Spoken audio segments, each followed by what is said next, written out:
시편 95편. 오라, 우리가 여호와께 노래하며 우리의 구원의 반석을 향하여 즐거이 외치자.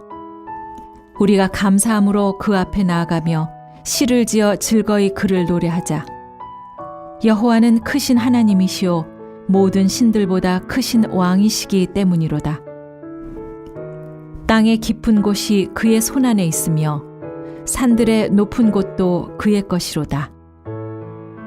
바다도 그의 것이라 그가 만드셨고 육지도 그의 손이 지으셨도다. 오라, 우리가 굽혀 경배하며 우리를 지으신 여호와 앞에 무릎을 꿇자. 그는 우리의 하나님이시요 우리는 그가 기르시는 백성이며 그의 손이 돌보시는 양이기 때문이라. 너희가 오늘 그의 음성을 듣거든 너희는 무리바에서와 같이 또 광야의 마사에서 지냈던 날과 같이 너희 마음을 완악하게 하지 말지어다. 그때 너희 조상들이 내가 행한 일을 보고서도 나를 시험하고 조사하였도다. 내가 40년 동안 그 세대로 말미암아 근심하여 이르기를 그들은 마음이 미혹된 백성이라 내 길을 알지 못한다 하였도다. 그러므로 내가 노하여 맹세하기를 그들은 내 안식에 들어오지 못하리라 하였도다.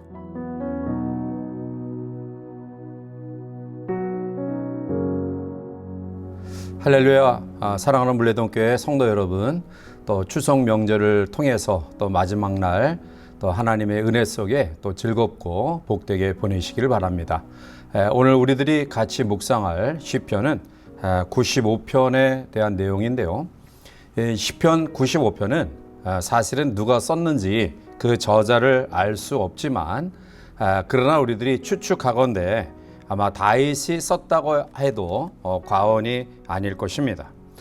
이 시편 95편은 이스라엘 백성들이 하나님 앞에 예배드리기 위해서 성전으로 들어가면서 예배자로서 합당한 마음을 가다듬기 위하여 이 시편을 노래로 불렀던 것입니다.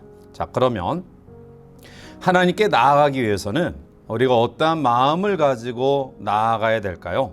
오늘 시에는 먼저 즐거워하는 마음을 가지고 나올 것을 이야기합니다. 1절에 보면 오라 우리가 여호와께 노래하며 우리의 구원의 반석을 향하여 즐거이 외치자라고 말합니다.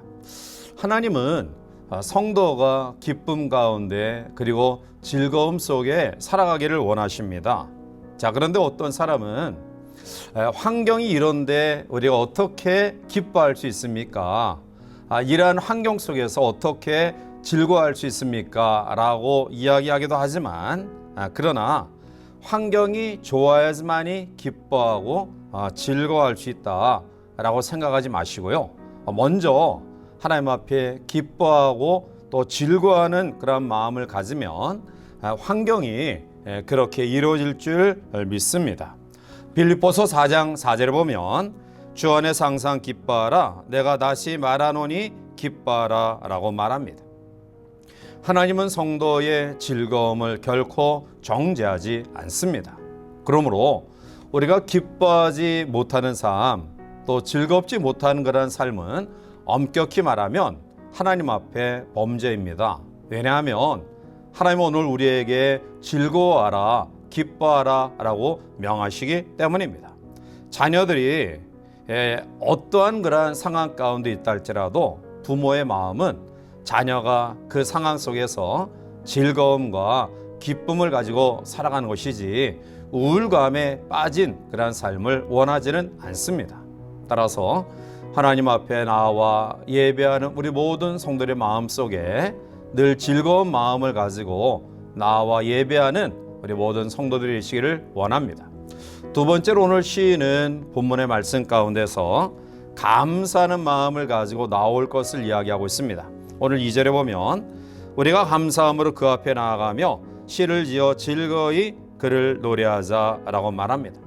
하나님은 감사하는 마음을 가지고 하나님 앞에 나와 예배하는 것을 가장 기뻐하십니다. 감사는 성도의 삶에서 가장 중요한 덕목 가운데 하나입니다. 감사하는 마음을 가지면 힘든 환경조차도 원망의 제목이 되지 아니하고 기도의 제목이 될 것입니다. 결국 기도를 통해 하나님과 깊은 내면의 교제가 이루어집니다. 감사가 없으면 우리의 삶이 어두워지고요. 감사의 삶이 우리 가운데 있으면 우리의 삶이 밝아집니다. 어떤 사람은 감사할 조건이 많이 있음에도 불구하고 감사치 못하고 불평하고 원망합니다. 불행한 삶을 살아가고 있는 것입니다. 그런데 어떤 사람은 참 감사할 조건이 별로 없는 것 같이 보이는 환경 가운데서도 늘 감사하는 그런 마음을 가지고 살아갑니다. 그것이 바로 행복한 복된 삶입니다. 그러므로 오늘 은혜의 보좌 앞에 나올 때마다 항상 감사하는 마음을 가지고 나오는 귀한 성도를 되시기를 원합니다. 세 번째로 오늘 시인은 우리에게 3절 말씀 가운데서 경외하는 마음을 가지고 나올 것을 이야기합니다. 여호와는 크신 하나님이시요 모든 신들보다 크신 왕이시기 때문이로다 라고 노래합니다.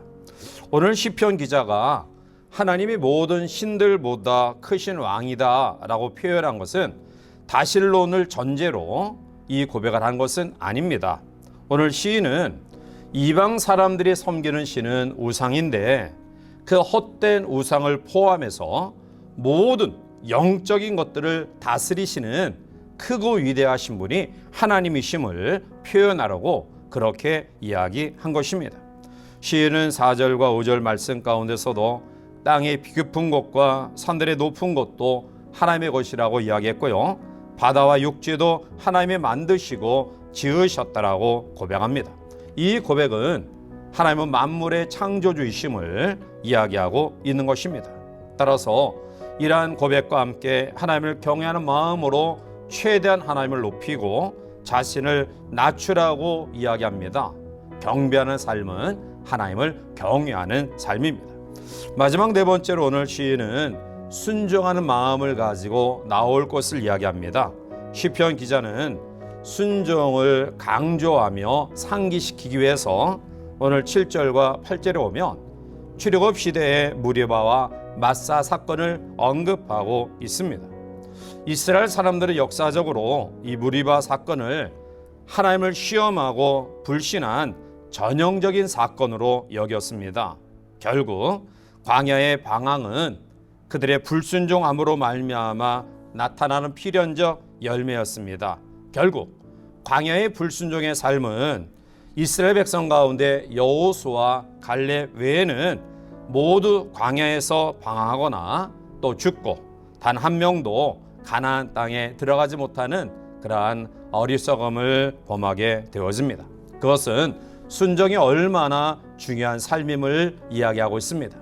사무엘 선지자는 사무엘상 15장 22절에서 사무엘이 이르되 여호와께서 번제와 다른 제사를 그의 목소리를 청종하는 것을 좋아하신 같이 좋아하시겠나이까. 순종이 제사보다 낫고 듣는 것이 수량의 기름보다 나으니라고 말합니다. 결국 순종의 삶은 예배하고 찬송하는 삶의 핵심적인 열매입니다. 오늘 이 아침 우리들의 아침 묵상하면서 날마다 하나님을 사모하며 또 은혜의 보좌 앞에 나올 때 하나님께 경외하고 순종하고 또한 기쁨과 감사의 마음을 가지고 나가는 우리 모두가 되어서 위대하신 하나님의 은혜를 경험하고 또 누리는 복된 삶이 되시기를 주님의 이름으로 간절히 축원해 드립니다. 함께 기도하시겠습니다. 사랑이 많으신 하나님, 또 명절의 끝날을 우리에게 허락하시고 또 즐겁게 보내게 하심을 감사합니다. 이 아침도 말씀을 묵상하며 하나님께 나아가는 우리의 마음속에 하나님 앞에 즐거움과 기쁨과 감사와 경애와 순종의 마음으로 하나님께 나와 위로토 우리에게 공급하시는 하나님의 은혜와 사랑을 마음껏 누리는 복된 성도들 되게 인도하여 주시옵소서. 예수님의 이름으로 감사하며 간절히 기도하옵나이다. 아멘.